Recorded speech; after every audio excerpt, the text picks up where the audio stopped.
Hola, muy buenas noches para todos. ¿Cómo están? Espero que hayan tenido un buen día. Vamos a continuar con la clase del día de hoy. Ayer estábamos hablando de lo que era WOLF y la desensibilización sistemática. Entonces vamos a entrar a recordar lo que nos decía WOLF. Recuerden que WOLF hace parte de la primera generación de terapeutas cognitivo-conductuales y que nos da un gran aporte de la desensibilización sistemática que mencionábamos que hoy en día es una de las técnicas más utilizadas, pero que también hay que tener muy en cuenta, muy presente cómo se va a utilizar, porque hay personas que de pronto no son candidatos o no son pacientes acordes a la sensibilización sistemática, entonces hay que saberlo utilizar. Ayer entonces hicimos una pequeña introducción de lo que era la sensibilización sistemática. Mencionábamos que era un entrenamiento en asertividad, respuestas entonces antagónicas, respuestas que son completamente incompatibles con una sensación de ansiedad y con ello que la idea era buscar reducir la ansiedad eh, con un componente completamente antagónico. Entonces mencionábamos la historia del por qué se creó la desensibilización sistemática, que es un momento importante. Y llegamos acá, donde había una hipótesis de Wolff y era que una persona no es capaz de ser agresiva, de reaccionar de pronto de manera violenta o incluso, por ejemplo, de sentir ira al mismo tiempo que está teniendo una conducta asertiva, que para Wolff ser asertivo es un entrenamiento en relajación. Entonces, estas son técnicas recíprocas de inhibición y llegábamos acá. En general, cuando hablamos de la desensibilización sistemática, es una de las técnicas más usadas.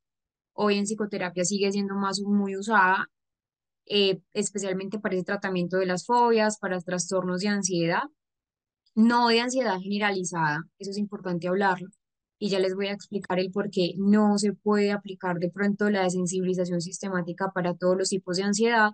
Por ejemplo, en ansiedad generalizada no, porque es muy ambigua. Ya cuando entendamos un poco como el tema, van a comprender el por qué.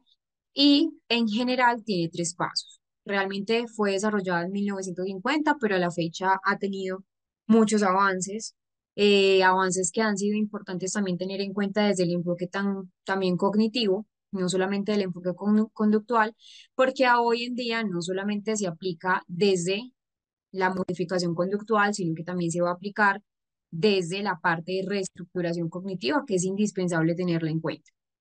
Entonces es importante porque acá se basa en ese principio del contracondicionamiento, después de una respuesta completamente incompatible con la ansiedad, como la relajación, y que se va a asociar gradualmente con un estímulo temido, que fue lo que veíamos ayer. Entonces hay unas fases de desensibilización sistemática. Lo primero es que hay que entrenar al paciente en relajación, en técnicas de relajación. Entonces el paciente, eh, la idea es que sesión a sesión se trabaje con él, enseñándole a que pues sepa manejar las técnicas de relajación, como la respiración profunda o la relajación muscular progresiva de Jacobson para que pueda controlar su ansiedad durante el proceso de entrenamiento. Un dato es que si, por ejemplo, el paciente no logra pasar este primer paso, es decir, si el paciente realmente después de varias sesiones, incluso con adecuaciones de la técnica, no logra tener un adecuado entrenamiento en técnicas de relajación, pues la idea es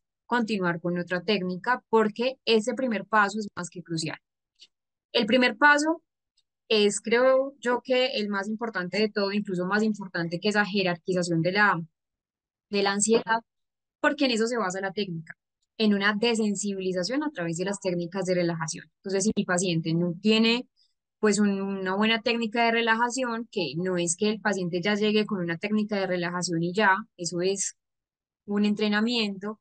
Hay pacientes que llegan y dicen, no es que nunca he tenido técnicas de respiración o incluso hay pacientes que respiran mal, hay que enseñarles esa parte para que pueda llevar a cabo los otros dos pasos.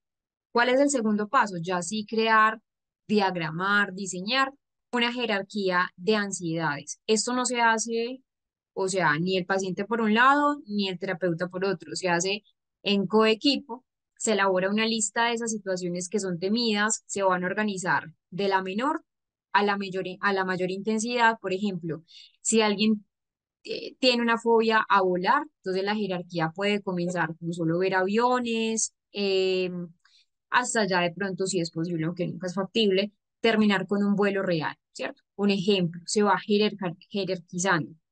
Y ya luego si se hace como tal una desensibilización, esa exposición gradual, que ya sería el tercer paso. Ya se expone al paciente a esos elementos de la jerarquía, primero en esa parte de la imaginación, luego ya en la realidad, incluso puede ser a través de realidad virtual que les mencionaba en la noche de ayer, que es muy factible que hoy en día se estén utilizando esas técnicas de realidad virtual, esas técnicas incluso de inteligencia artificial con cuidado, obviamente, y con mucha responsabilidad para poder trabajar con los pacientes a través de la desensibilización sistemática. Entonces, vamos a ver un ejemplo. Supongamos que un paciente le tiene fobia a los perros. Supongamos que es el mismo paciente que les di de ejemplo en la teoría bifásica de Mower. Entonces, una persona tiene fobia a los perros. La idea primero es que se entrene en relajación, luego ya es que se crea una jerarquía, entonces va, primero, por ejemplo, puede ser ver fotos de perros, luego ver videos de perros, luego observar un perro desde, pues desde la lejanía, ahí sería el tercer paso. Luego el cuarto paso podría ser acercarse a un perro y luego ya el quinto paso, tocar un perro. Le, el límite o lo mínimo de los pasos, nadie lo delimita. Incluso hay pacientes con los que te puedes demorar incluso 12 pasos porque la ansiedad es demasiado arraigada y no es moderada, sino que ya se vea. Entonces, la idea es que se exponga progresivamente al paciente a cada nivel de esta jerarquía de los 5 pasos que les di con el paciente que le tenía fobia a los perros y que se vaya disminuyendo con el tiempo la ansiedad. Entonces, esa ansiedad se va reemplazando por una respuesta de calma, que es la respuesta de relajación, una respuesta completamente antagónica a lo que de pronto el paciente en un inicio presentaba. Entonces, esta es la base de la desensibilización sistemática. Recuerden que nosotros también vamos a ver un caso clínico de esto, pero antes yo quiero entonces que veamos un resumen de lo que es la desensibilización sistemática.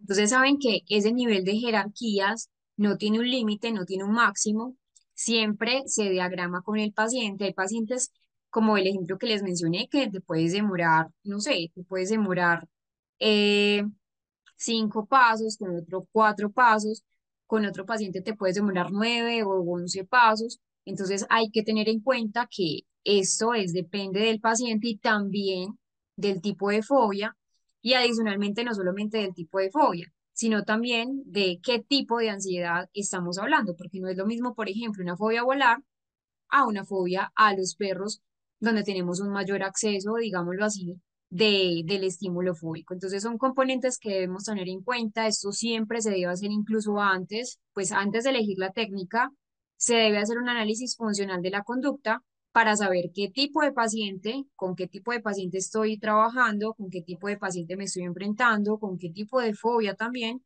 para poder entonces aplicar la mejor técnica y no solamente la mejor técnica, sino de la mejor manera.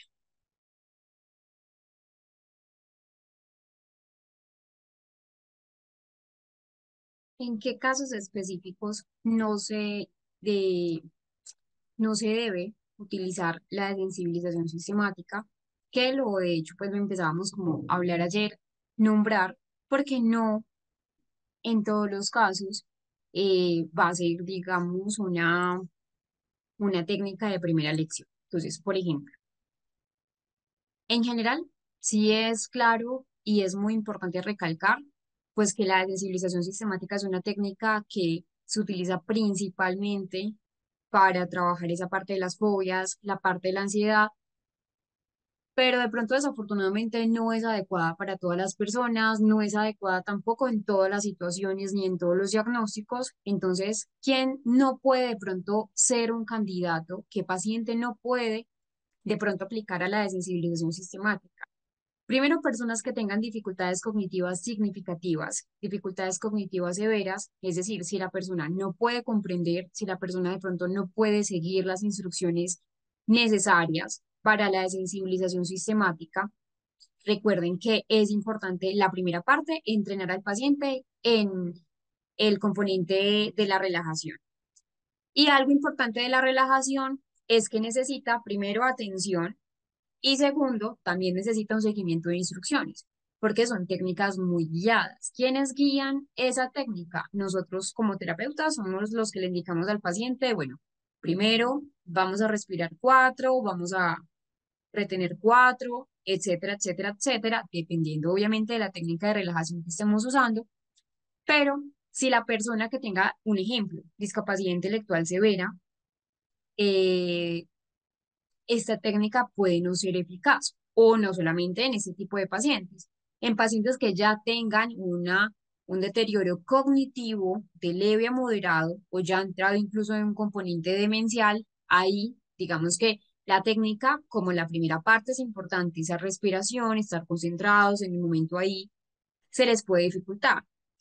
En otros tipos de pacientes, por ejemplo, en personas con trastornos psicóticos que están activos, es decir, cuando me refiero a activos, son personas que no están bajo tratamiento psiquiátrico o no han recibido un tratamiento psiquiátrico idóneo para trabajar ese trastorno psicótico. Entonces, en la esquizofrenia, por ejemplo, que tenga síntomas positivos, es decir, los delirios, las alucinaciones, la parte de la persecución también, pues la técnica de sensibilización sistemática requiere un contacto con la realidad y una colaboración activa. Entonces, si tengo un paciente con un trastorno activo, no va a ser el candidato. Diferente fuera que el paciente tenga un ejemplo, un diagnóstico previo de esquizofrenia, ya esté bajo tratamiento psiquiátrico, esté estable, esté controlado, no tenga esos síntomas positivos, puede ser un candidato, sí. Ahí sí. En personas que de pronto tengan una ansiedad extrema o una crisis muy aguda, en el momento en el que estamos trabajando. Es decir, si se trabaja con personas que tengan una ansiedad, pero si en el momento que estamos con el paciente, en ese momento el paciente tiene una crisis de ansiedad aguda, pues si el nivel de ansiedad es tan alto que va a impedir que ese aprendizaje de relajación no se dé o que no tolere, por ejemplo, la exposición. Si tengo un paciente que hace muy poco, supongamos, tuvo un evento traumático, supongamos a Sofía, que recordemos que era la paciente de ayer, que tenía un miedo específico a los ascensores, o Laura, que tenía un miedo específico a conducir y siempre delegaba, pero era porque tenía pues un evento reciente. Supongamos que Laura estaba en un entorno, en una ansiedad aguda, entonces ahí no va a tolerar la exposición. Primero se debe manejar esas crisis con otras estrategias para luego abordar ahora sí, si el paciente es candidato a la desensibilización sistemática. Otro ejemplo, personas que no pueden o no quieren aprender la técnica de relajación, que era una pregunta que nos hacía ayer Shirley. Bueno, ella me decía, pues preguntaba, profe, si hay una persona que no quiere definitivamente ser parte de la desensibilización sistemática, ¿qué hacer? Pues lo primero que hay que entender es que la desensibilización sistemática parte de que la persona mm, pues que logre un estado de relajación para contrarrestar esa ansiedad. Y si no pueden y si no quieren hacerlo, pues la técnica pierde efectividad. Lo primero, como yo creo que yo ayer ya les mencioné, que lo primero es trabajar con el paciente a que de pronto desmitifique mucho de lo que es la relajación, que entonces la relajación realmente es una técnica que ha mostrado cambios importantes a nivel cerebral, que no es de pronto una técnica como una vez un paciente me lo hizo, me lo refirió como una técnica, entre comillas, hippie, no es eso, es basada en evidencia científica, todo en terapia cognitivo-conductual tiene una evidencia, pero que es irlo introduciendo. Ya si, por ejemplo, la persona realmente no puede, la idea no es obligarlo, la idea es que se busquen otras herramientas, hay muchas técnicas que le pueden ser de beneficio. Personas, por ejemplo, con un trastorno relacionado a esto, con un trastorno de evitación muy rígido, es decir, si el paciente no está dispuesto a exponerse ni siquiera a la imaginación, porque realmente ese trastorno de evitación es secundario al trastorno fóbico específico, pues si el paciente dice, no, pues me resigno a tener la fobia toda la vida, no quiero enfrentarlo, ni siquiera quiero imaginar el ascensor o ni siquiera quiero imaginar, no sé, el estímulo fóbico, supongamos que es una araña. Entonces, si el paciente no quiere ni siquiera imaginar esos estímulos temidos, es muy difícil aplicar la técnica. Lo primero es que hacer una reestructuración cognitiva, porque algo está pasando con esa evitación. Y en otros casos que de pronto la desensibilización sistemática no es lo mejor, es en casos donde la ansiedad tiene una base médica que no esté tratada. Entonces, por ejemplo, una ansiedad causada o secundaria por un hipertiroidismo o efectos secundarios de un medicamento que también se pueden dar. En estos casos, primero se debe curar esa causa médica y luego ya abordar ese estímulo fóbico si es que existe. Em,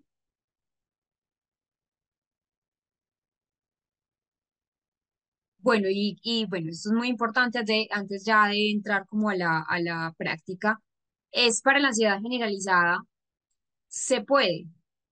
Es decir, la ansiedad generalizada, que no hay una ansiedad específica, se podría aplicar esa técnica.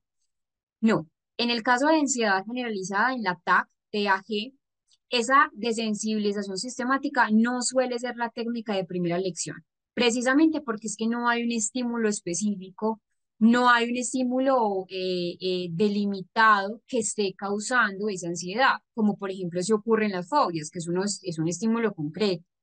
Entonces, ¿por qué de pronto en los pacientes que tienen o que cursan ansiedad generalizada no se recomienda la desensibilización sistemática?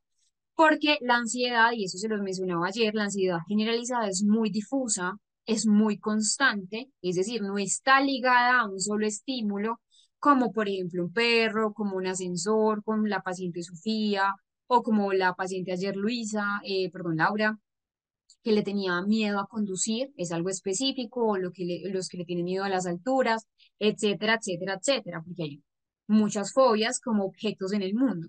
Entonces, esos temores del ataque, de la ansiedad generalizada, suelen ser múltiples y son muy cambiantes adicionalmente. Entonces, por eso es generalizada, porque tiene que ver con todos los ámbitos, con todas las áreas: salud, dinero, trabajo, familia, eh, mascotas, todo, imagen personal, por lo que es muy difícil de pronto en los pacientes con ansiedad generalizada construir una jerarquía específica. ¿Cómo hago una jerarquía con algo tan difuso? Pues no puedo hacer una jerarquía solo de salud, no puedo hacer una jerarquía solo de dinero, no puedo hacer una jerarquía solo del área del trabajo, porque me quedaría con el paciente toda la vida. Y recuerden que algo importante es que en la terapia cognitivo-conductual, pues la idea es que el paciente pueda ser su propio terapeuta y que pues la idea es que tenga un corte relativamente breve. Y que también pues para la ansiedad generalizada hay otras técnicas que son mucho más útiles y mucho más efectivas. Eh, por ejemplo, una reestructuración cognitiva, ahí sí, ¿para qué? Para identificar en el paciente que tiene ansiedad generalizada, para cuestionar esos pensamientos catastróficos o los pensamientos que el paciente tiene y que son distorsionados porque no son objetivos ni son apegados a lo real. Esa es una técnica. La técnica reestructuración cognitiva es magnífica en la ansiedad generalizada, pero por ejemplo también hay otra técnica que es el entrenamiento en resolución de problemas, donde ayuda a los pacientes con ansiedad generalizada a manejar, a manejar esas preocupaciones más realistas. Entonces, sé que tengo que pagar no sé, las cuentas del banco el próximo mes. El próximo mes la pago, pero sé que es el momento de ahora, no debo estar pensando en lo demás. Técnicas, por ejemplo, de aceptación y mindfulness, que tienen que ver mucho con lo que les acabo de mencionar, no engancharse con la preocupación, no engancharse con las rumiaciones. Los pacientes ansiosos generalizados son muy rumiantes, incluso más rumiantes que el resto de los trastornos de ansiedad, porque, como les digo, es muy difuso. Terapia de aceptación y compromiso, que es la ACT, que vamos a ver en tercera generación. En general, sí, técnicas de relajación y control de actividad fisiológica, psicofisiológica, pero ya sin entrar a una desensibilización, pues porque como les digo, pues no es muy difusa, entonces la exposición no va a tener, no va a tener como tal una buena eh, eh, resolución. Entonces, importante tener en cuenta a qué pacientes de pronto no va a ser tan pues como tan fehaciente o no va a ser la técnica predilecta para podernos apoyar de una desensibilización sistemática, por eso que les menciono, porque es muy difuso. Ahora sí, vamos a ver esos ejercicios prácticos, el ejercicio práctico de sensibilización sistemática ya en una paciente, para que pasemos de la teoría a la práctica.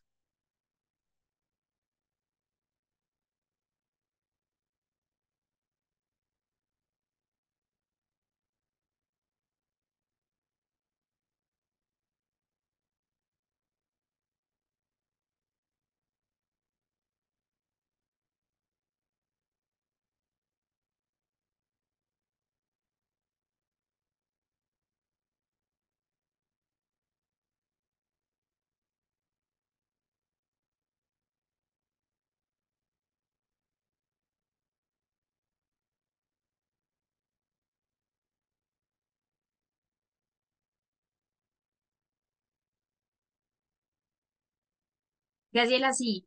Bueno, para la ansiedad generalizada, entonces varias técnicas. Ya sabemos que la técnica de sensibilización sistemática no es pues la técnica de elección porque como te mencioné es muy difusa, pero sí hay otras técnicas. Está la reestructuración cognitiva porque realmente hay muchas rumiaciones que en la ansiedad generalizada pues están distorsiones cognitivas, entonces la idea es identificar, cuestionar esos pensamientos de pronto que son distorsionados o como te mencionaba, catastrofistas, y un entrenamiento en resolución de problemas. ¿Para qué? Para que los pacientes tengan una resolución de conflictos, pero que estén más basados como en temas objetivos, que estén más basados en percepciones más realistas. También mencioné la técnica de aceptación y compromiso, la terapia cognitiva basada en el mindfulness y que otra les mencioné. Mm, creo que las técnicas de reducción en actividad fisiológica, psicofisiológica, creo que también les mencioné eso. Pero sí, en general, pues no todas las técnicas son de predilección en todos los casos. Entonces, acá tenemos varios casos. Este caso clínico, que es una solución de un caso que yo les coloqué, y acá es un caso práctico. Acá entonces tenemos mm, un caso, pues la solución del caso clínico para que ustedes sepan cómo hacer, por ejemplo, una desensibilización sistemática. Este es el ejercicio que vamos ya a ver, a realizar, pero antes quiero entonces que hagamos el siguiente.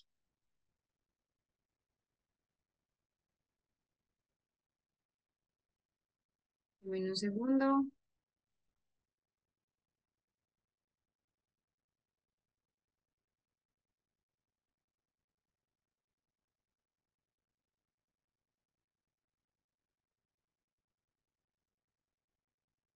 Acá les coloco un ejemplo de cómo pueden llevar ustedes esta parte a la práctica clínica. Acá les dejo un ejercicio clínico estructurado para que ustedes puedan de pronto tener como una guía práctica para diferentes tipos de fobias. Obviamente primero hay que hacer una jerarquía. Eh, eh, sí, sí, son tres pasos. La elaboración de la jerarquía es una de ellas, son tres.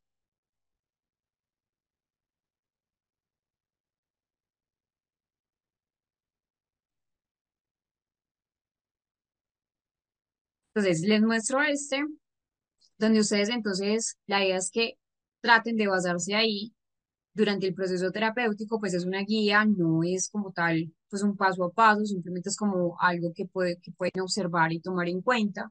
Lo primero es que ustedes, con este ejercicio, la idea es que se reduzca la respuesta de ansiedad ante estímulos fóbicos en el paciente. Hay pacientes que tienen varios estímulos fóbicos, como les menciono, algo muy típico en el paciente fóbico, así como veíamos ayer en el experimento de Albert, eh, del pequeño Albert, que tenía un miedo condicionado a la rata que se generalizó, se expandió a estímulos que guardaban mismas características, como entonces ya no era la rata, sino que también eran los conejos, y ya no eran los conejos, sino que también incluso los abrigos de piel. Un abrigo de piel no tiene, pues es un objeto inanimado. Entonces miren cómo eh, eh, eh, empiezan a generalizarse los estímulos fóbicos. De hecho, la paciente que veíamos ayer, la paciente Sofía, ya no solamente tenía un miedo específico a los ascensores, tenía un miedo específico ya a todo tipo de cosas que se le parecieran un ascensor. Pues acá en Colombia, no sé si ustedes saben qué son los cuartos útiles. En los edificios de acá de Colombia, un cuarto útil es un cuarto muy chiquito, muy pequeño, que pues, sí se asemeja a un ascensor, pero ni siquiera es un elevador. Ya había una generalización, incluso, por ejemplo, a las mismas escaleras eléctricas. A las escaleras eléctricas empezó a tenerle un miedo.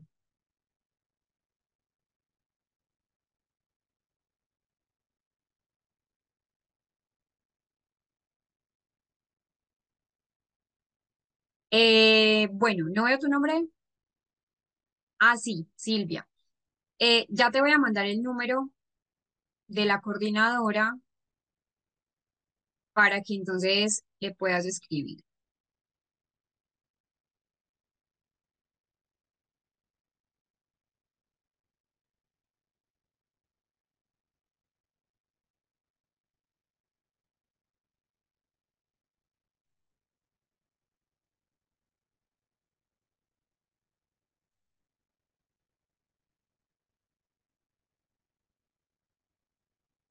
Bueno, también le voy a poner como el grupo en general.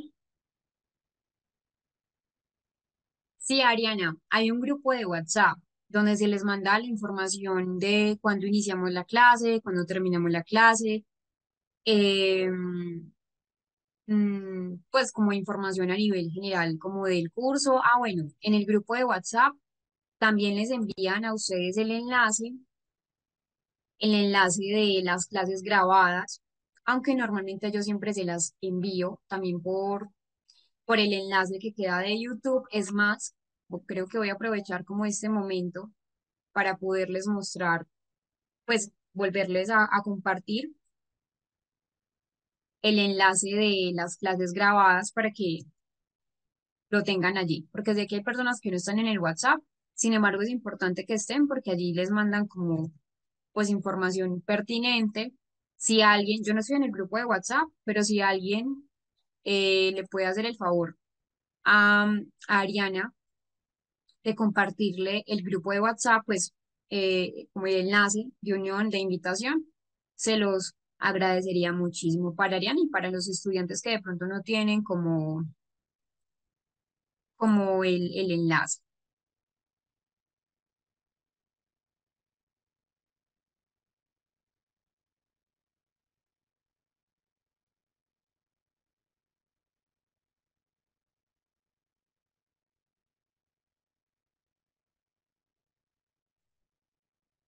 Bueno, esa es la playlist.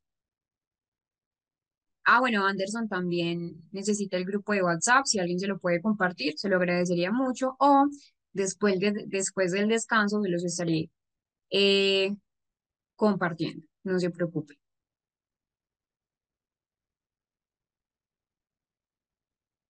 Entonces, tenemos esta parte.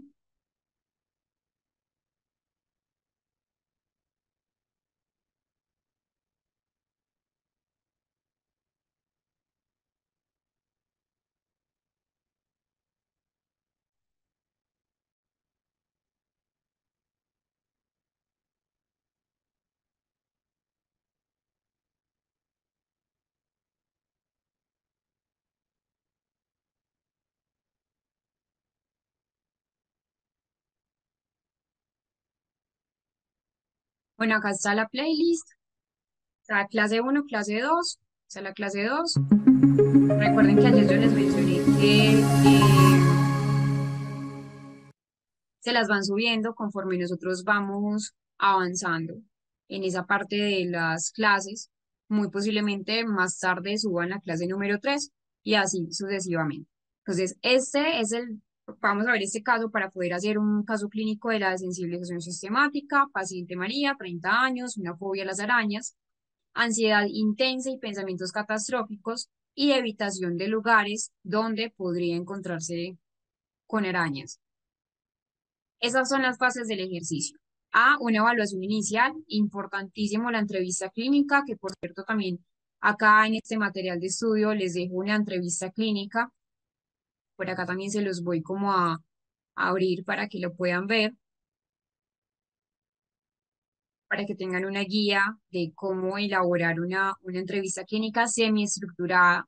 Pues hay muchas entrevistas realmente eh, que ustedes pueden encontrar, pero a veces recuerden que es importante también tener en cuenta que a veces no sabemos qué pueda pasar con el paciente. Entonces acá también tienen un ejemplo de una entrevista conductual específicamente centrada en esa parte conductual, en esa parte del problema, en esa parte de los pensamientos y las emociones. Entonces el motivo de consulta general y el resto pues también lo tienen allí, semiestructurada como para que sea un orden, para que ustedes tengan la parte clínica. Y ahora sí, esta parte de las fases del ejercicio. Entonces, primero, entrevista para recoger toda la información del componente fóbico, toda la historia de la fobia desde hace cuánto está, desde hace cuánto viene, cómo han sido también de pronto como esas estrategias o mecanismos compensatorios para el estímulo fóbico, la medición de la ansiedad, utilizar escalas de 0 a 10, subjetivas, pero que también me gusta usar cuestionarios para que el paciente también pueda tener una calificación un poco más fehaciente de lo que es la medición de ansiedad. Entrenamiento en técnicas de relajación son técnicas propuestas que yo acá les dejo y una guía práctica para que lo puedan tener. Y ahora sí, vamos a irnos a la técnica como tal, al ejercicio práctico. Entonces, acá tenemos un ejercicio práctico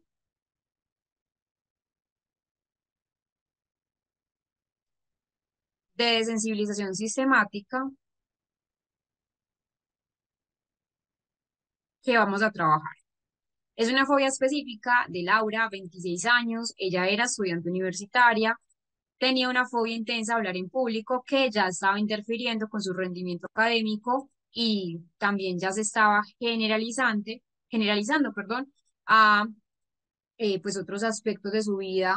Ya no solamente era lo cotidiano, lo académico, sino que ya incluso con sus amigos, el círculo académico, pero igual eran amigos donde se sentían en confianza, pues ya estaba teniendo ese tipo de dificultades.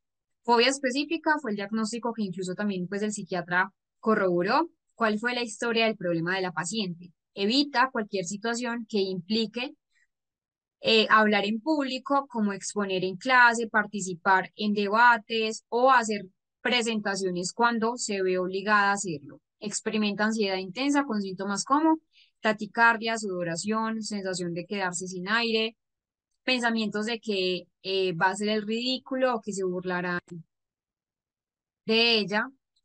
Su ansiedad ha aumentado pues hasta el punto incluso de evitar clases donde haya presentaciones obligatorias. Entonces, acá, si volvemos a recordar lo que veíamos ayer, teoría bifactorial de Mower, con condicionamiento instrumental y con condicionamiento metodológico, donde, pues claro, esta evitación es un reforzador temporal, ella se hacía incapacitar, pues se hacía la enferma para evitar dar clase. Incluso, pues acá como en una anécdota, de lo que recuerdo de la paciente es que ella mencionaba que en una ocasión incluso fingió que estaba disfónica para no dar la exposición y pues obviamente, como les digo, estaba en clase, se hizo pasar como por una, pues como que tenía o que cursaba con una disfonía y el profesor pues obviamente la dejó pasar y permitió que entregara pues como la devolución de la clase a nivel escrito.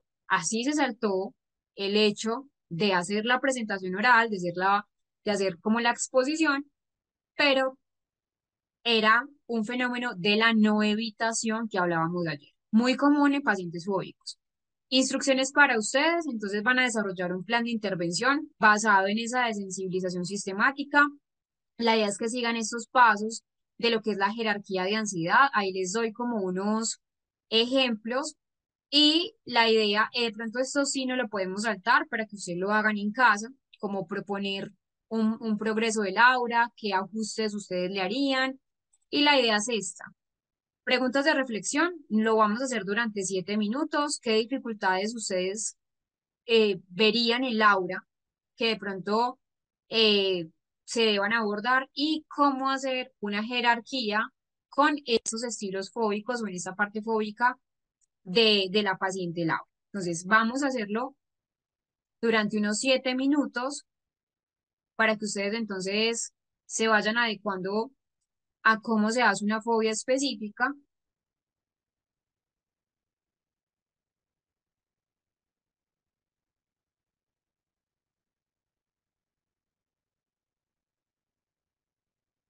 y luego vamos a ver las soluciones del caso de Laura.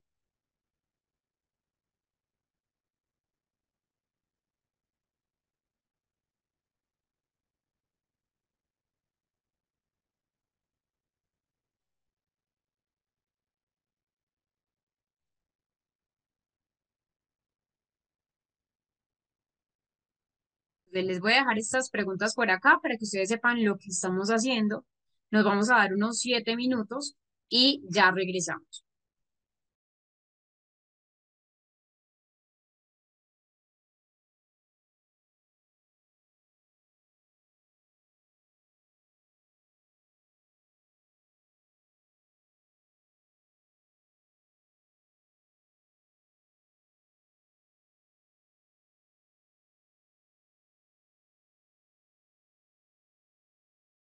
Analicemos la solución del caso clínico de Laura.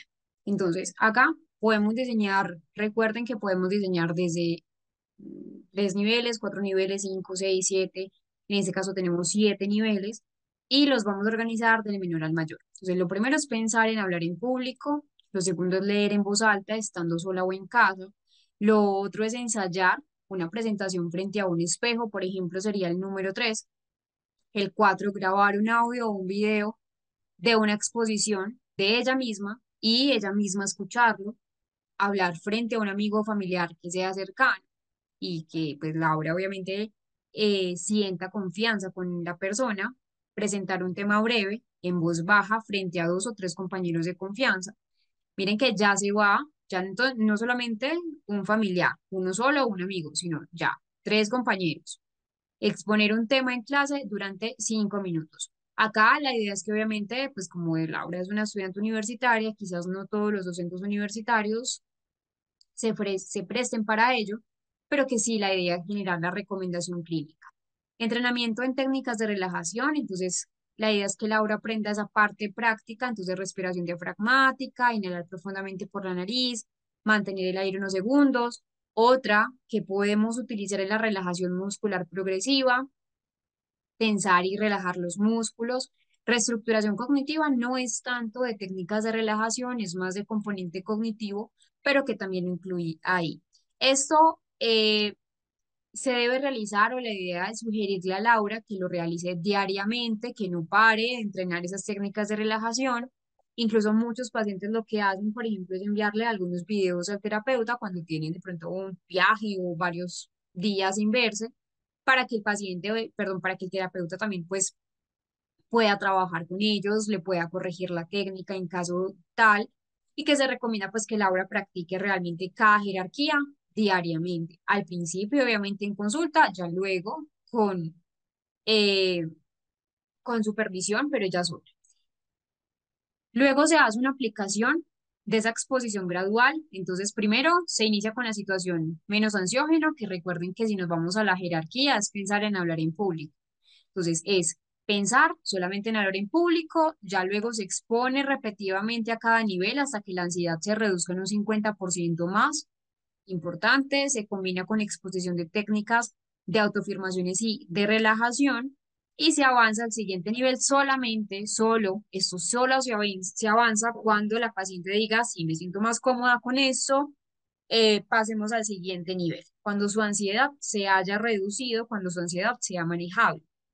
Un ejemplo de aplicación, entonces Laura practica respiración diafragmática, luego se expone al primer nivel, que recordemos que es pensar en hablar en público durante unos minutos, se evalúa su ansiedad en una escala del 1 al 10 o el 1 al 100, dependiendo de cómo lo quieran ustedes trabajar, si por porcentajes o por números, y repite hasta que su nivel de ansiedad se haya disminuido. Solamente cuando alcance este nivel se puede avanzar al otro. Siempre hacer un seguimiento y una evaluación. Entonces, una escala de ansiedad subjetiva en cada sesión, registro de pensamientos automáticos sumamente importantes de Beck para evaluar cómo son esas modificaciones, de esas creencias irracionales, de esas distorsiones cognitivas, siempre hacer una observación y siempre hacer un monitoreo con la paciente, y no solamente con la paciente, sino también pues, con todas las personas que hay alrededor, que recuerden que se vuelven coterapeutas. No en todos los casos, de pronto podemos tener coterapeutas que quizás no sean los familiares. En muchos casos, de pronto incluso los docentes no se van como a prestar para poder trabajar pues, con el ámbito académico. En este caso, por ejemplo, Laura, pues realmente el docente puso pues una barrera, y bueno, Laura ya debería estar en universidad, ya debería superar ese miedo, entonces fue difícil, se hizo pues un trabajo solo con familia, solo con amigos y solo con Laura, pero realmente fue un caso de éxito. Recording in progress.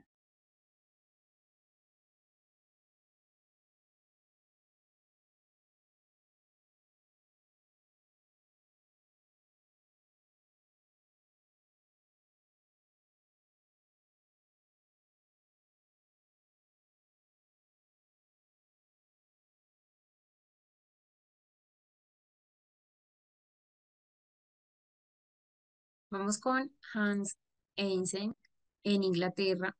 Entonces aquí ya es el surgimiento de la terapia cognitivo-conductual, pues específicamente de lo conductual en Europa, y realmente son independientes. Los tres son independientes. Recuerden que es un surgimiento muy desde el contexto. eh, Europa fue diferente a Wolf en Sudáfrica, Wolf fue diferente a Skinner en Estados Unidos.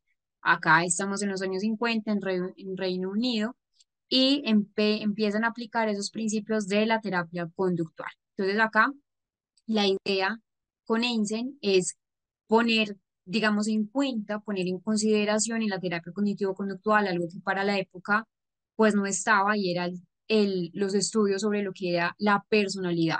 Realmente es conocido Einstein por ese aporte que hizo la terapia de conducta, de los estudios que tiene sobre la parte biológica, sobre cómo son los genes. eh, Realmente fue uno de los grandes impulsores de la psicología científica. Digamos que fue muy crítico con muchos enfoques de pronto de la época. Recuerden que estaban imperantes, muy psicodinámicas, muy psicodinámicos como esa parte del psicoanálisis, y empieza a promover una psicología más basada en la evidencia empírica. Entonces, aunque él mismo no se considera pues una persona cognitivo-conductual, realmente sí dio muchos aportes. Einstein propuso que la personalidad humana se puede entender en tres grandes superfactores. Entonces, digamos que da una construcción más conceptual de la terapia de conducta, sigue siendo un neoconductista, pero integra a esos componentes de la psicología cognitiva, perdón, la psicología conductual, un componente biológico. Entonces, como la parte de la personalidad, como la psicopatía, como esos principios también del aprendizaje, las formas de aprender de cada uno de nosotros van a tener que ver con ese condicionamiento operante. Realmente también pues tuvo mucha influencia pauloniana, pero realmente el gran aporte de Einstein fue esos superfactores, esa teoría de la personalidad. Como les mencionaba, hay tres grandes dimensiones que él llamó superfactores. Al principio nos propuso solamente dos, ya luego empezó a añadir el tercero. Él nos decía que nosotros tenemos superfactores. El primer factor es extraversión e introversión, dos opuestos ¿Qué mencionaba él? Que las personas que eran extrovertidas son sociables, son activos, buscan una estimulación externa, no tanto interna, mientras que el otro polo, el otro componente de ese mismo superfactor, extraversión-introversión, son personas introvertidas, son mucho más reservados, son personas que de pronto tienden más como a estar tranquilas, a estar sosegadas. Mencionaba que las personas introvertidas entonces preferían ambientes con menos estimulaciones, pues menos estimulantes, mientras que los extrovertidos sí, extravertidos, como lo llamó él. Luego tenemos otro superfactor, que es el neuroticismo y la estabilidad emocional. Miren que son opuestos. Entonces, ¿qué decía él? Que las personas con un alto neuroticismo tienden a experimentar ansiedad, niveles de ansiedad, cambios de humor, son lábiles emocionalmente, se estresan con muchísima facilidad, según lo que recuerden, eso es una propuesta de Einstein, y que las personas emocionalmente estables son mucho más calmadas, son más resistentes a los factores estresores. Luego, más tarde, ya se añade el psicoticismo, se añade posteriormente y empieza a decir que el psicoticismo pues no tiene otro opuesto. Miren que los opuestos son extraversión, introversión, neuroticismo, estabilidad emocional, mientras que el psicoticismo para Einstein pues lo propone solo y hace referencia a esos rasgos como la agresividad, como la frialdad emocional, como los pensamientos de pronto que no son tan convencionales o no están dentro del promedio. Einstein de verdad creía que estos rasgos tenían una base biológica y que también podían pues medirse de forma objetiva y que también debían tenerse en cuenta a la hora, por ejemplo, de modificar la parte de la conducta. Entonces Einstein, como tal, no se consideró terapeuta cognitivo-conductual. De hecho, si usted lee en la biografía de Einstein, eso dice, pero es considerado uno de los precursores pues, o uno de los grandes autores de la parte de los superfactores de la personalidad, de la primera ola, y sí, juega un papel muy clave en ese desarrollo y en esa validación de la terapia conductual. Por eso hace parte de la primera ola o la primera generación de métodos, tiene un énfasis muy científico, realmente empieza a defender Einstein eh, que la psicología debe ser una ciencia basada en observación, que debe ser basada en experimentos y que pues realmente impulsó a que esa terapia cognitivo-conductual se enfocara en esas técnicas observables, medibles, basadas en evidencia, pero que le transversalizara también la parte de la personalidad. Entonces, él mencionaba la relación que hay entre la personalidad y el proceso de aprendizaje es muy grande. Por eso entonces propone estos rasgos de personalidad que influyen en cómo las personas van a aprender, en cómo las personas responden al condicionamiento, dependiendo también de qué tipo de superfactor tengan. Y es clave en la terapia de conducta, por ejemplo, los extrovertidos, según lo que mencionaba Eisen, van a poder responder mucho mejor a ciertos reforzadores que los introvertidos. Porque recuerden que algo que les expliqué es que el superfactor de extraversión, como él le mencionó, tiene que ver con pues que son mucho más sensibles como a factores que son o que están. Vamos a ir entonces a, a nuestro descanso para llegar al surgimiento de Estados Unidos con Skinner.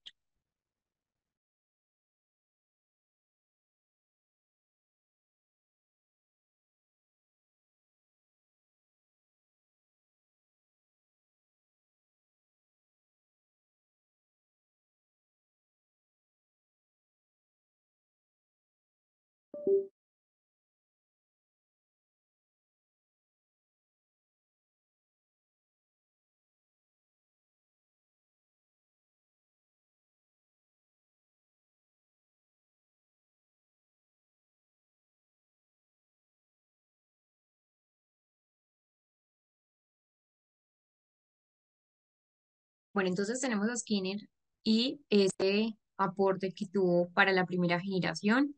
Entonces, la teoría de Skinner ya la hemos visto, tiene que ver con un conductismo muy radical, un conductismo operante, donde entonces en esa parte de la primera generación se refiere a que tuvo un aporte dentro eh, de la primera ola o los primeros modelos terapéuticos de conducta y que Skinner pues ha sido o fue uno de los primeros representantes de ese conductismo radical.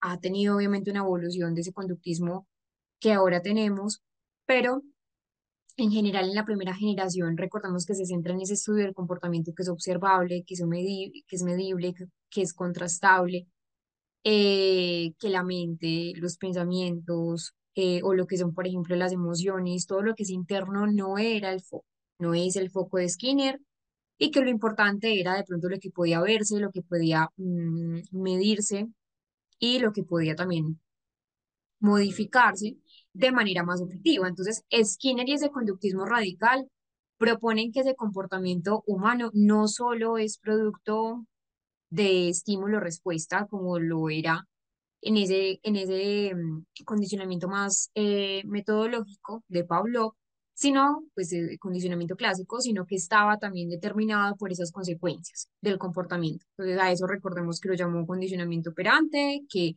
es o hace referencia a cómo las conductas son fortalecidas o que son debilitadas dependiendo de esas diferentes consecuencias que sigan a la conducta. Entonces, por ejemplo, si después de una conducta ocurre un refuerzo, algo que para el paciente es agradable, algo que el paciente ve como beneficioso pues, o positivo, pues la conducta es mucho más probable que se repita en el futuro. Mientras que se ocurra un castigo, que es algo desagradable, que el paciente realmente no quiere ni que se le retire ni que se le ponga, pues la conducta tiende a disminuir. Entonces hay una importancia muy práctica porque con Skinner nos da o Skinner creía que era posible modificar ese comportamiento aplicando principios de refuerzo, principios de castigo de pronto de manera sistemática.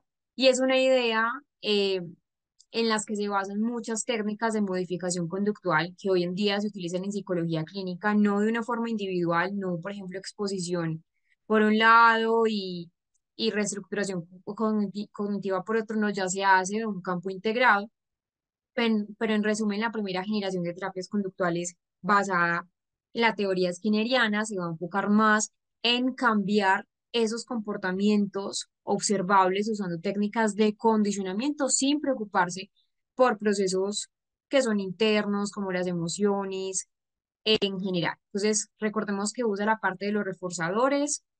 Algo importante que nos deja Skinner es el análisis de la conducta y que creía sinceramente que esos procesos mentales internos no son los responsables de originar la conducta humana, sino más bien factores externos que son medibles, que son cuantificables.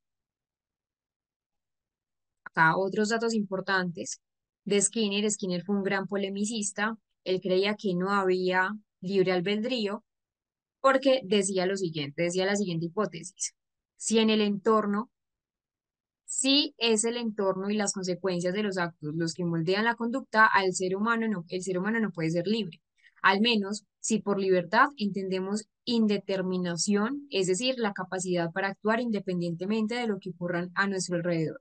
Entonces creía que el ser humano tiene la capacidad de modificar, sí, su entorno para hacer que éste lo determine de un modo deseado, pero que igual el ambiente siempre nos está afectando. Podemos cambiar el ambiente, pero siempre vamos a estar vinculados con él. Entonces, estas son las consideraciones generales de la primera generación de conductas. Los rasgos comunes es que hay una base extensa del conocimiento que ya se plantea en términos de aplicación clínica para mirar esos resultados del aprendizaje. Un resumen de la primera generación, surgimiento de la terapia de conducta, donde está en Sudáfrica, en Inglaterra y en Estados Unidos con Skinner, en Inglaterra con Eysenck y en Sudáfrica con Wolf. Vamos a ver la segunda generación. La segunda generación tiene un papel más centrado en los aspectos cognitivos de la terapia conductual. Entonces, a partir del desarrollo de las terapias de primera generación, se lograron muchos cambios importantes en la conducta de nosotros como seres humanos, pues vieron que realmente son efectivos esos procesos y esos procedimientos de modificación de conducta, pero digamos que el grupo de terapeutas más cognitivos se empezaron a dar cuenta que pues nosotros no somos no solamente somos elementos relacionados con un concepto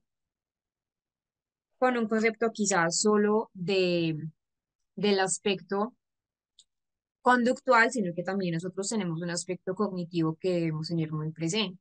Entonces acá es donde surgen esos aspectos de la terapia de segunda generación, donde ya el concepto principal no era solo estudiar la conducta, no era solamente estudiar el aprendizaje, sino también analizar esos fenómenos que están alrededor de la conducta, entonces, de la conducta, del ambiente y del aprendizaje. Entonces, procesos mentales internos, cómo fue la percepción que tuvo el paciente de una situación en particular. Entonces, por eso les digo que para que exista una nueva terapia, una nueva generación de terapeutas, debe haber un cambio epistemológico. Acá hubo un cambio epistemológico sumamente radical de esa primera generación. Solamente se consideraba el ser humano como una caja inexorable, como una caja negra, como pues tenían una visión muy monista del ser humano, mientras que ya la visión de la segunda generación es muy amplia porque rompe con ese paradigma de lo que solamente es el comportamiento humano vinculado a un ambiente o vinculado solo a estímulos-respuesta, no,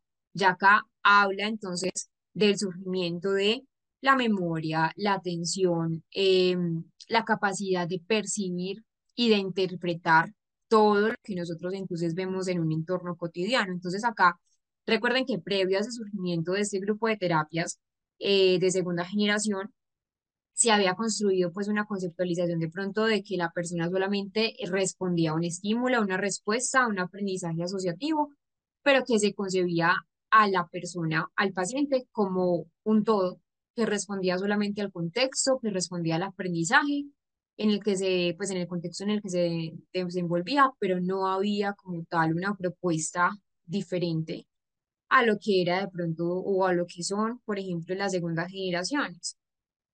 Acá, ese grupo de terapias comienza a desarrollar estrategias que están orientadas a modificar ¿qué? A modificar lo que son los pensamientos, donde también se podría lograr realmente un cambio comportamental, pero de todas maneras, este grupo de terapias de segunda generación no es que descarte completamente eh, la idea de que también debemos modificar los comportamientos, no.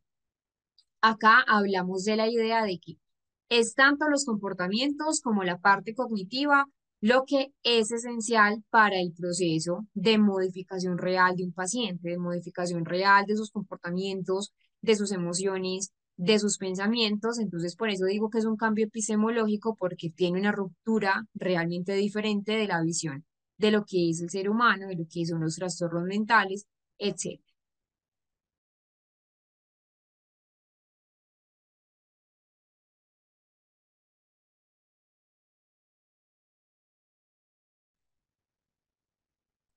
Veamos un ejemplo de la segunda generación para tener una mayor comprensión de cómo es el modelo. Entonces, recuerden que el modelo de la segunda generación es muy centrado en lo que son las emociones, en lo que son los pensamientos. Entonces, vamos a ver un ejemplo.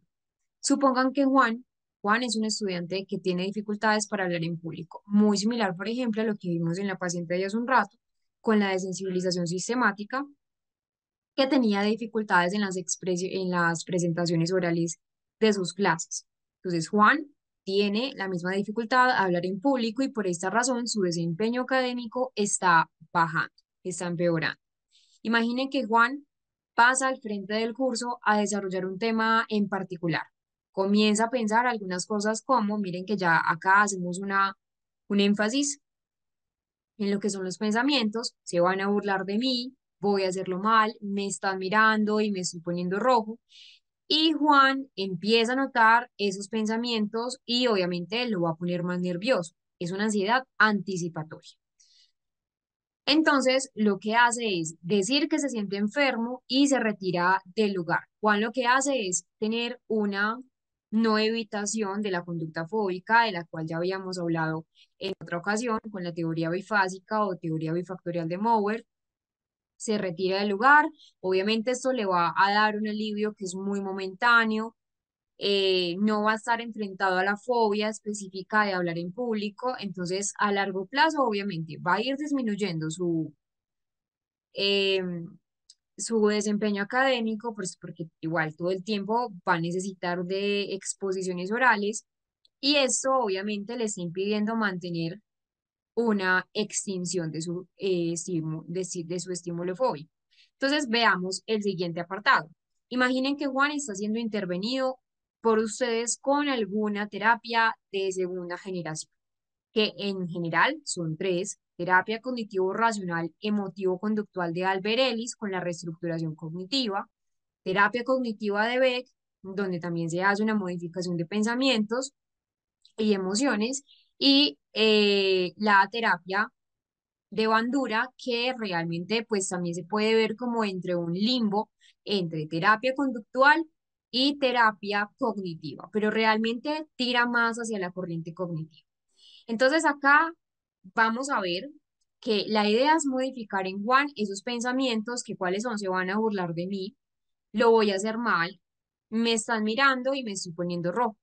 Entonces acá tenemos una identificación de los pensamientos que están causando en Juan esas conductas. Una conducta de qué? De evitación, y una conducta fóbica que se refuerza cada vez más.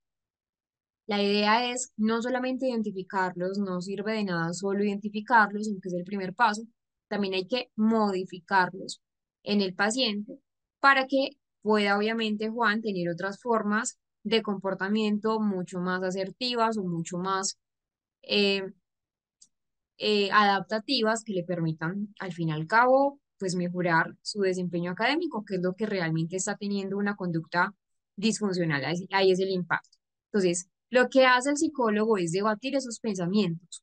Un ejemplo, la idea es que con el método socrático se le pregunte a Juan: ¿cómo sabes con certeza que se están burlando de ti? ¿Qué pasaría si pensaras que no se están burlando de ti, sino que tus compañeros se ríen porque están comentando alguna otra situación que les parece cómica? ¿Qué pasaría si pensaras que tus compañeros te están mirando porque se interesan por lo que estás diciendo? Entonces, siempre en función de pregunta, nunca en función de pronto de sugerirle un pensamiento. La idea es que con el método socrático, pues el paciente logre identificar cuáles son esos pensamientos que de pronto no está tan centrado como en lo real. Un ejemplo, esta parte. ¿Cómo sabes tú con certeza que se están burlando de ti? ¿Qué pasaría si pensaran que no se están burlando de ti, sino que tus compañeros de pronto se pueden reír, pues porque están pensando en otra cosa, realmente no están prestando atención ni siquiera en clase, entonces no tiene, digamos, relación con Juan? Entonces miren que en ese ejemplo el terapeuta lo que siempre hizo era intentar formular, intentar debatir, pues formular preguntas para poder debatir esos pensamientos, preguntas siempre orientadas a cómo el paciente está interpretando la situación en particular. La situación en particular en este caso es que pues Juan pudiera salir a hablar en público. Entonces esto se puede realizar con diferentes técnicas, técnicas como los autorregistros cognitivos para hacer un seguimiento pues de cómo Juan a lo largo del día, a lo largo de las exposiciones de clase, tiene esos pensamientos automáticos, el descubrimiento guiado, el método socrático. Entonces, en este orden de ideas, ¿cuál podría ser el resultado positivo en esa terapia desde segunda generación, desde segunda ola, que permita la afirmación de que esas estrategias que estamos aplicando están funcionando? Y es que Juan, en vez de pronto de pensar que se van a burlar de él, que lo va a hacer mal, o que de pronto sus compañeros lo están mirando y lo están evaluando de manera negativa, que se están riendo, pues que Juan piense que puede ser que se estén riendo de situaciones ajenas a él, que les parecen cómicas, que no tienen que ver con él, o que realmente le están prestando atención porque les interesa el tema y que por eso lo están mirando y no porque lo estén evaluando de manera negativa. Entonces, acá tenemos dos grandes, que es Albert Ellis y Aaron Beck, terapia cognitiva, y la TREC, terapia racional emotivo conductual, luego se añade la C de Albert Ellis, pero tenemos una persona sumamente importante y es Albert Bandura con esa teoría del modelamiento. Como les mencionaba, digamos que Bandura está como en el limbo, en el límite entre la transición de terapia cognitiva, terapia conductual, porque también menciona que nuestros comportamientos están muy basados en las ideas sociales. Entonces, dos de las terapias de segunda generación más importantes o las más conocidas son Beck con la terapia cognitiva, ELIS, terapia racional emotivo-conductual, y estas dos incluyen herramientas tanto conductuales en su aplicación clínica. Recuerden que la segunda generación no desvincula para nada el término conductual, pero sí hace un énfasis que recae mucho más en esa modificación de lo que son los pensamientos. Entonces recuerden que esa segunda ola y estos dos grandes principalmente, y también involucremos a Albert Bandura, de pronto cansados, de pronto como viéndose muy limitados porque de pronto la primera ola o la primera generación de terapeutas o de terapias no les daba como la respuesta a esos interrogantes sobre cómo esos procesos mentales también median en la percepción, cómo median en nuestro comportamiento. Empezaron a crear todos unos métodos para describir que hay procesos anómalos de la información que nos llevan de pronto a conductas que son desadaptativas. Y aquí es cuando hablamos de la existencia de esquemas de pensamientos automáticos, de creencias irracionales, de distorsiones cognitivas. Vamos a ver el primero, que es Albert Bandura con la teoría del modelamiento. Entonces acá, pues es como un resumen, la revolución cognitiva empieza en esos años 60 y 70, en esa segunda década, pues, perdón, en la segunda generación, y que ya incluye otras cosas, otras fuentes importantísimas para nosotros también entender cómo percibimos las cosas, y es la emoción, la memoria. De hecho, nosotros recordamos mucho más lo que nos genera una emoción. O sea, la memoria tiene mucho que ver con un componente a nivel emocional, y en la segunda generación y sobre todo en la tercera generación ya se hace un énfasis mucho más profundo, pero ya acá lo empezaron a tener en cuenta. Por eso se habla de una transformación de la terapia conductual, porque hay un desarrollo teórico es acá cuando vamos a hablar de Albert Bandura, porque él dice es que no solamente ni son los pensamientos, ni son solo las emociones, ni es solamente estímulo-respuesta, no, él dice la influencia social tiene un factor importante en cómo nosotros tenemos un comportamiento. Entonces acá es cuando aparece también esa parte de la terapia de conducta, la terapia cognitiva y la terapia también cognitiva conductual desde el enfoque también social, y empieza esa revolución cognitiva muy importante para la época, donde dice que la principal causa y los determinantes de los procesos y estructuras mentales en el comportamiento es la parte de los pensamientos y de las emociones.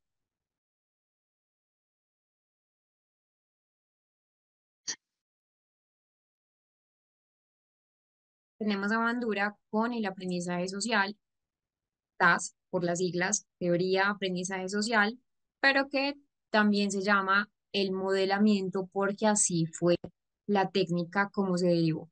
Entonces, mientras los psicólogos conductistas explicaban de pronto cómo era esa adquisición de lo que eran las nuevas habilidades, de lo que eran los conocimientos mediante esa parte de la aproximación sucesiva, de la aproximación gradual por ensayo y con reforzamientos, pues Bandura sí intenta explicar cómo nosotros aprendemos unos de otros, cómo entonces observando podemos adquirir nuevos conocimientos, y es un salto realmente más cualitativo. Recuerden que el enfoque cognitivo, perdón, el enfoque conductual es muy radical porque tiene que ver mucho con la medición del comportamiento, mientras que, por ejemplo, no podemos medir cuánto aprendemos de los demás. Por eso es un salto cualitativo. Realmente la teoría de Bandura empieza a ser muy revolucionaria para la época, pero que es clave porque acá nos encontramos con la palabra por primera vez en la historia de la terapia cognitivo-conductual, con la palabra social, que está incluida en esa teoría del aprendizaje social. Entonces, los conductistas de pronto, y por el mismo Bandura, que mencionó eso, que los conductistas de pronto subestimaban esa dimensión social de lo que es el comportamiento y que solamente de pronto veían la conducta, pero no veían los desencadenantes realmente del mecanismo que tiene el ámbito social. Un organismo, una persona aprende mucho a través de la observación. Entonces mencionaba que el aprendizaje a través de la observación, a través de imitar a un otro, de imitar a alguien que nos llame la atención, que nos parezca interesante, que sea digno de imitar, como pues es como la clave que nos dice Bandura, viene de una adquisición del comportamiento, de una teoría cognitiva, pero también social. Entonces, acá él nos habla de elementos que están implicados en ese proceso del aprendizaje observacional y hace todo un paradigma de lo que es un condicionamiento, pero le cambia el nombre o lo adapta a su propia teoría y es el condicionamiento vicario. Cómo nosotros vamos adquiriendo nuevas habilidades, nuevos procesos, incluso nuevos conocimientos, no solamente me refiero a un comportamiento, sino que también adquirimos conocimientos o incluso la parte emocional también se va a relacionar con ese condicionamiento vicario a través de lo que podemos o lo que logramos observar en los demás.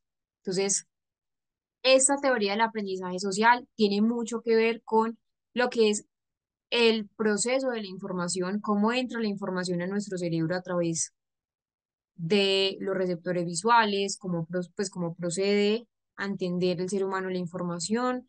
También tiene muchísimo que ver con la memoria, cómo reproducimos esos esquemas o esos conocimientos que adquirimos de un otro. Entonces, Bandura empieza a crear también esas técnicas de modelamiento, es decir, sistematiza esos elementos implicados en la imitación y la observación a través de esta teoría cognitiva social en técnicas como el modelamiento, que de hecho es una técnica que es muy bien utilizada y empieza a ver también esa visión más cognitiva de cómo nosotros somos influenciados no solo por el ambiente, no solo por el estímulo respuesta, sino también por esos procesos cognitivos que están vinculados a factores del ámbito, del ámbito social.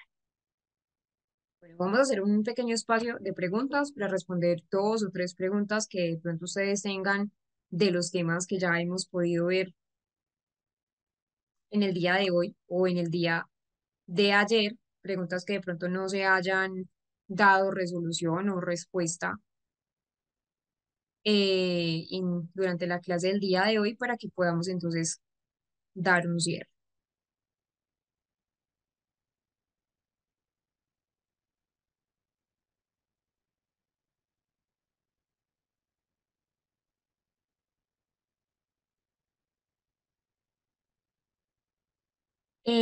La sigla AZ, aprendizaje, en la diapositiva, aprendizaje.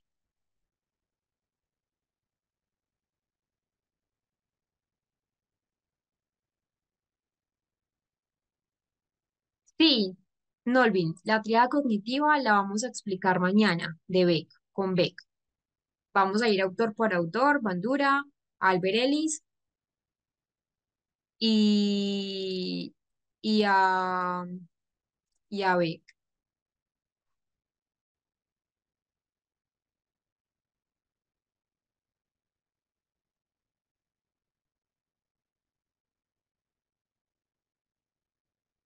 Sí, las escalas sí están en el material. Está la BAI y la BDI de depresión. BAI de ansiedad y la otra es de depresión.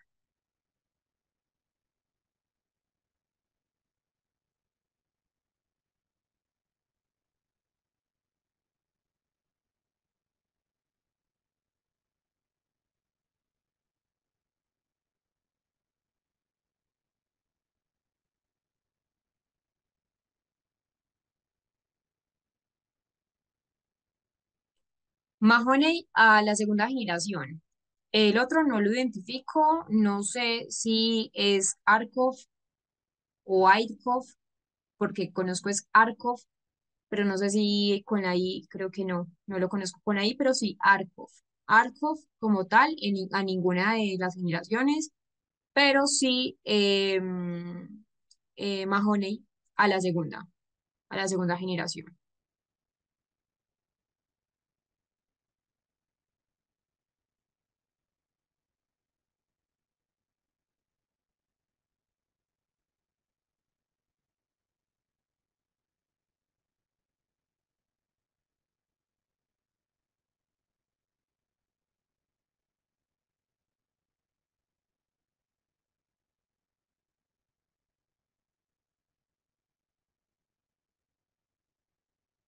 Bueno, hablando más de esa parte que tú me preguntas de Mahoney, Mahoney sí, pues Arkoff como tal, no sé si el autor que tú me estás diciendo es Arkoff o Airkoff, porque ahí está con I, ahí, pero lo conozco es como Aire, Arco, pues con doble F al final y con K.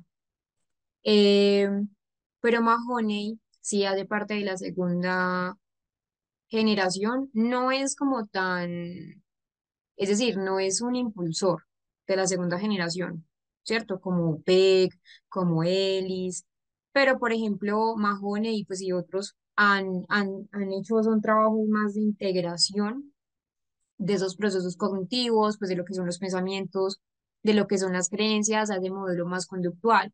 Por ejemplo, pues en particular con el que me estás preguntando, con Mahoney, es uno de los pioneros, de hecho, pues como en integrar, y es un integrador, más fácil que, como que un autor como tal, grande, como Albert Ellis, obviamente es grande, pero es más como un autor desde la integración de esos procesos cognitivos al marco más conductual. Entonces sí, pertenece a la segunda generación. Arcov podría decirse que también, no sé si es el mismo que tú me estás preguntando, creo que sí te refieres a él. Sí trabaja desde un modelo muy, muy cognitivo, desde la segunda generación, es más de segunda generación. Pues no fue tan central como Mahoney, ni es tan central pues como los otros autores, pero sí es de la segunda generación. No, no te preocupes, no te preocupes. Te lo voy a escribir acá. Es Arcov, Arcov.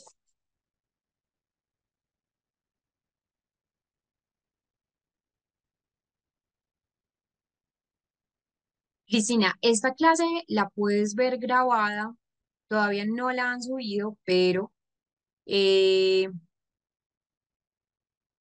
les voy a compartir nuevamente pues como el enlace de clases, pero no sé si tú, Cris, estás ya como en el grupo de WhatsApp. En el grupo de WhatsApp ahí les comparten pues como las clases a un día después, pero si de pronto no estás en el grupo, si alguien te puede hacer el favor o si alguien le puede hacer el favor también a los compañeros de enviarle como el enlace de invitación a través del chat de Zoom, se los agradecería bastante, pero esta clase la puedes ver en diferido también, no solo en el chat de Zoom, sino también acá en esta playlist que te voy a compartir. mm, Acá. Ahí está la primera clase, la segunda clase, pues ahí es el enlace directo de la primera, pero ahí cuando le das en el desplegable, en el costado izquierdo, está, está la segunda también. Ah, bueno, sí, revisa ahí, si no también igual acá te pasé el enlace. Bueno, entonces vamos a concluir. Mañana entonces veremos lo que es la teoría del aprendizaje social. Vamos a ver un caso también de teoría de aprendizaje social que, pues más bien con la técnica del modelamiento, que es muy interesante, dos casos. Un caso de un adolescente y otro caso de otro preadolescente. Y también veremos, como ya lo hemos visto, en qué aspectos de pronto no son tan usables o no son tan recomendables la técnica del modelamiento, porque es una técnica que requiere mucho de observación y, por ejemplo, en un adolescente suele ser difícil. Entonces, creo que esos dos casos que veremos son dos casos de éxito, no todos los casos han sido de éxito, es decir, hay pacientes con los que uno desafortunadamente fracasa en una técnica y le toca volver a pasar a otra técnica, hacer de pronto como toda la como el inicio de la terapia.